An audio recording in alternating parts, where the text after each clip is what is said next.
Sa. Ana. Sa. Ngo hano.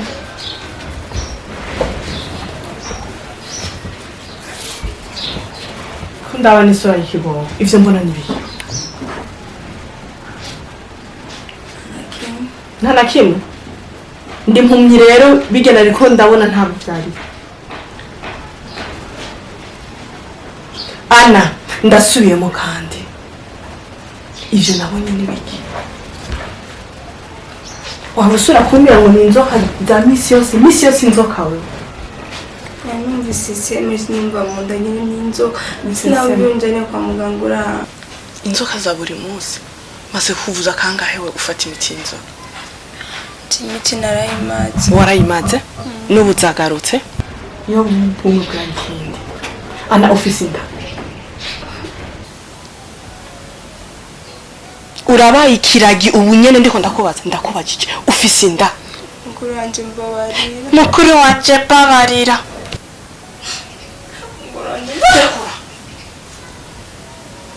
Uyu twubakanyiriza ko ntahora gute.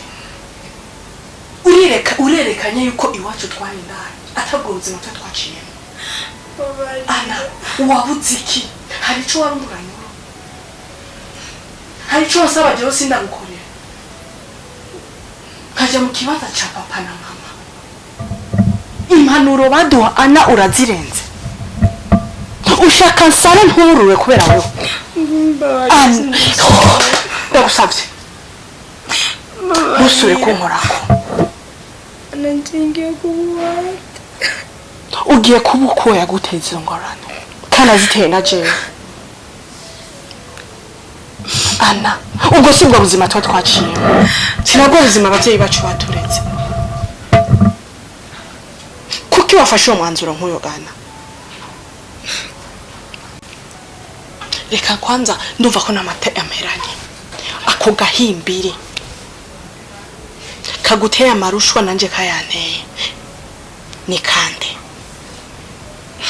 Uri mugurande mbabarira.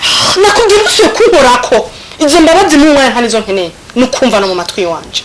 Ndasubiye mu ryanyuma. Ako gahimbiri kakugize ko Ana ni kande. Ni ya giste. Sa Ana. Juste ntaharigeza. Yizeye mukuru we ari wa mugabo wanje. Ana. Kubera ko muteje ingorane mu muryango Ana. Ubu bibaza yuko antahura gutuye twubakana. Iyo mbabazi nakubwiye ntusuye no kwicisha no mukano. Kaniyo nkeneye.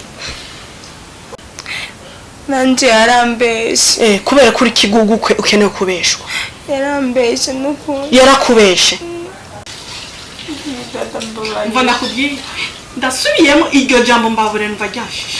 Sinye no kubyumva amatwi yawe. Nigiye kubuwande. Urabaye kuimbabazi wewe. Uramara maje.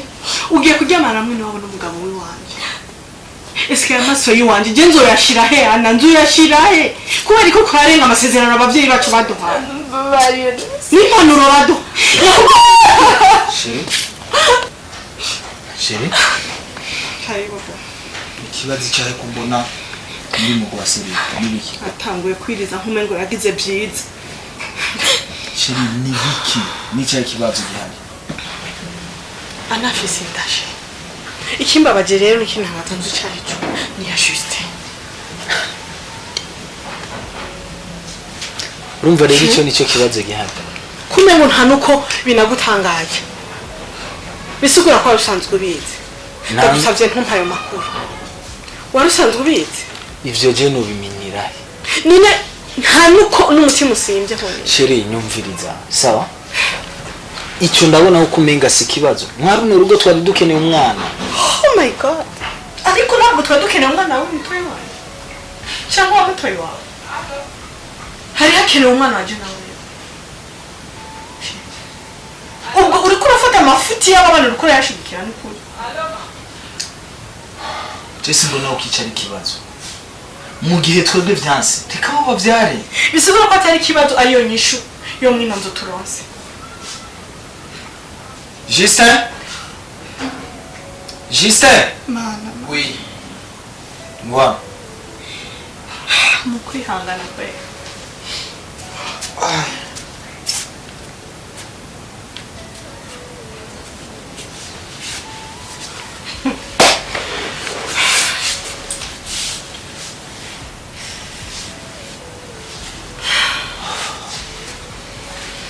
katwihwenze birakwiye ko sheri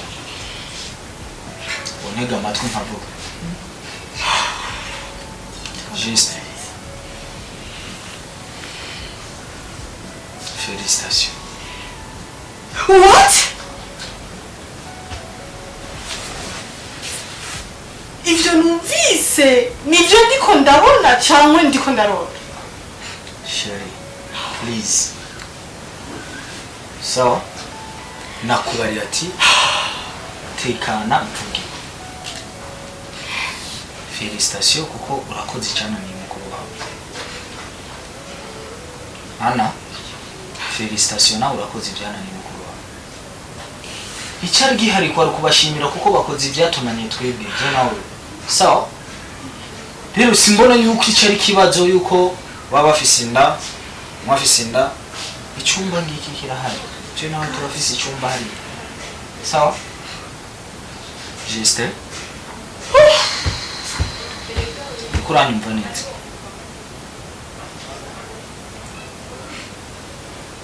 Kubera uwanana bari umugore wawe. Igisigaye nuko mujye imbere y'amategeko nawe.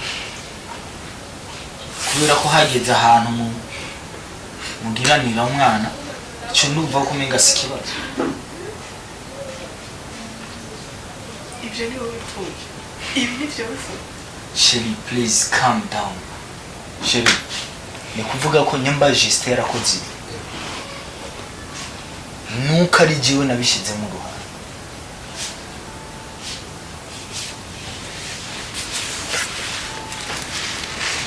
Subiramo. Sa? Nuko ari jiwe nabishize mu ruhande.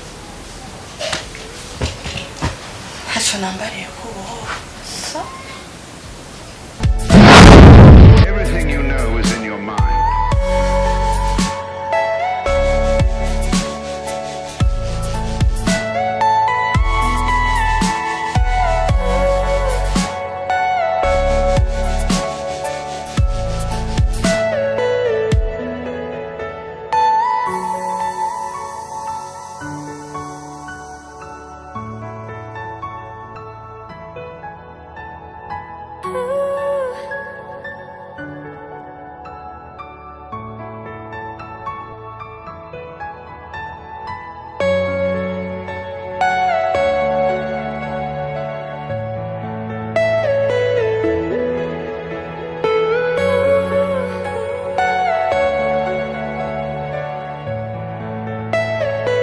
Are you all my personal dreams?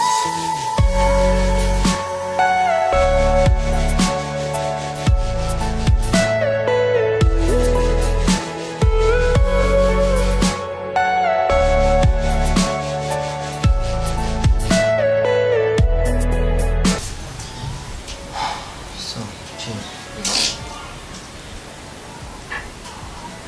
Ahubwo kwanza na mimi kubali.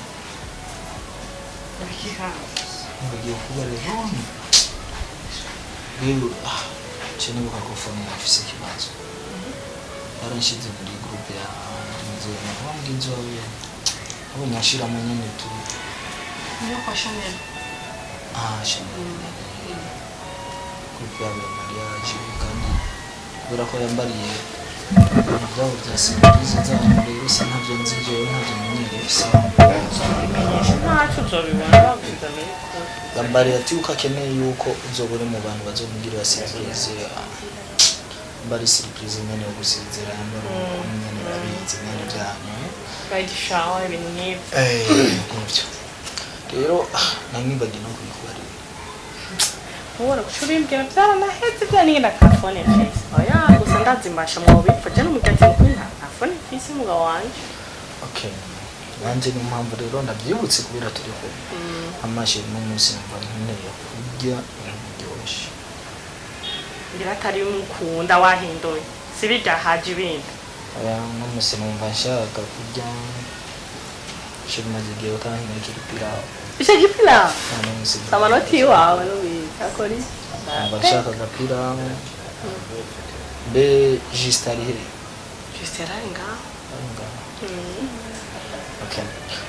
Basi, akabasi tugiro, sivyo? Kwanza ndibutse no musabu tugenga hamwe. Rahira. None sinubise kunitunyanga. Sawa. Barirana na Juste biteguye. So, bantambwira ntangaba ahantu uburofa amavuna buyara. Sange ntangwe kuvyimba zipimwe vyiwanje. please, urazi ko Kantwara jana ahantu naje ndagutwara mwitse, sawa? Urazi ko nakunda. Rero si hahandi Nkeneye kukubarira utuye. Wari ahantu hashushe. Uri kuja mu rumongo. Mana ico nico ndagukunda rakengwa hano mana. Achicho gusi ico. Ico ndagukundira pra. Nanje. Nakuvuga aba bari bitegure hama tutuge.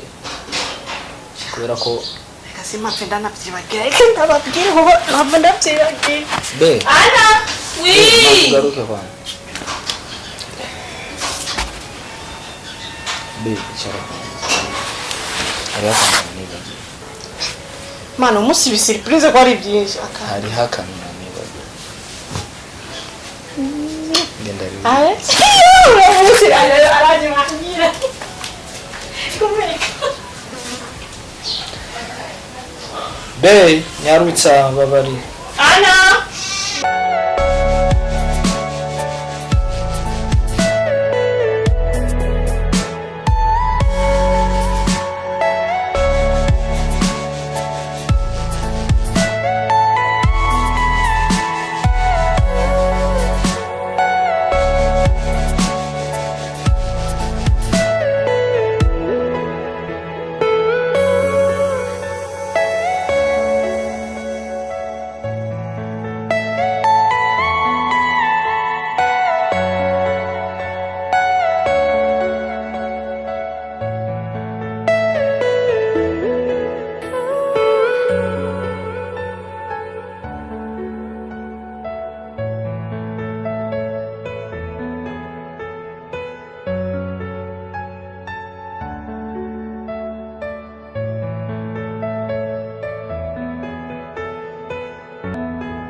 Are you all my personal dreams?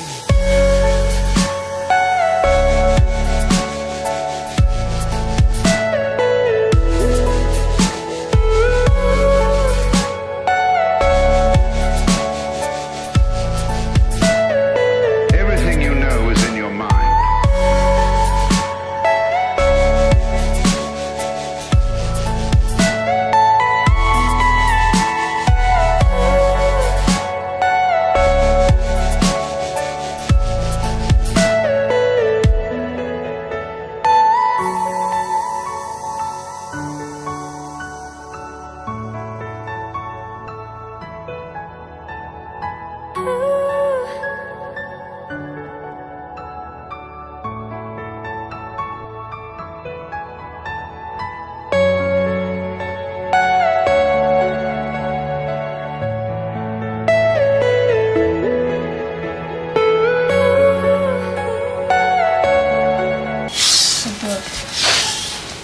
Bofe.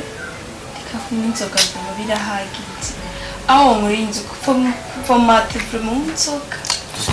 Oya vuba n'ukurika birahagije vuba. Ufumviriza. Izi nzoga zirakonona mu ndagara. Ko uwanywe nyinshi kandi uraziko zikaze. Oya vuba ari kandi zikonona. Zirakonona mu mutwe bofe. Umviriza azicwa ingene ikaze. Kuva mu gitondo nkaya vuba n'ukurisi ndavyemera. Ufrika. Umviriza bofe basi. kabo Frika vrema ndabigusabye basi cyangwa urashaka oya vrema giza habihagije sivyo abona no kubiba nyinshi basi duhinga icyo mu gitondo ndabigusabye inzoga none oya vrema no kuri shaka kwemerera ugumunya nk'ukoze basi jya mu ruhuke sivyo inzoga oya vrema sisa kwigwa kweli birahagije wanyoye nyinshi ani ngene merewe ubu umureza nta kindi nkeneye inzoga yiwanje basi bisaba ko uruhuka sivyo mukuru wawe yagiye gusuma genda uruhuke kugira ngo umutwe wawe ntumererwe nabi neza neza abo twarongoreye rimwe winjiye mu rugo rwiwe nsanga abana babiri batatu jewe ngaha nta mwana afise ihangane zo muronka oya vrema n'ukuri nta nzoga sishaka kuguha vrema n'ukuri ihangane ahubwo byiza ariko ndagufashe ugende kuryama uruhuke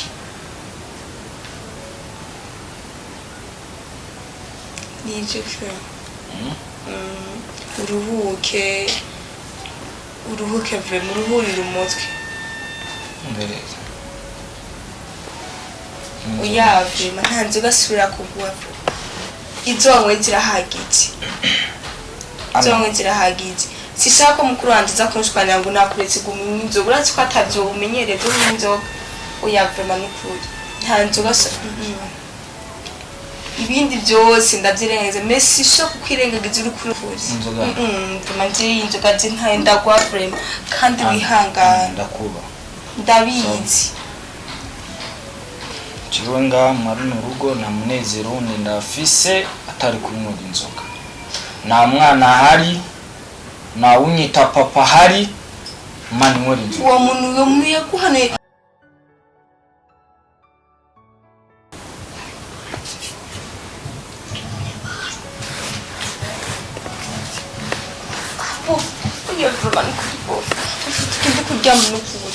tugende kuryama ndabigusabye kuryama vrema nivyo vrema ndagufashije kuryama nivyo kuryama shaka uruhuke gusa wari uzi ko turyama ivyo bikuragira n'ibiki tugende ndaguha inzoga yawe ntiwaruhuka ndayiguha nukuri ndayiguha samba rero tujya kuryama uyanza uruhurira umutwe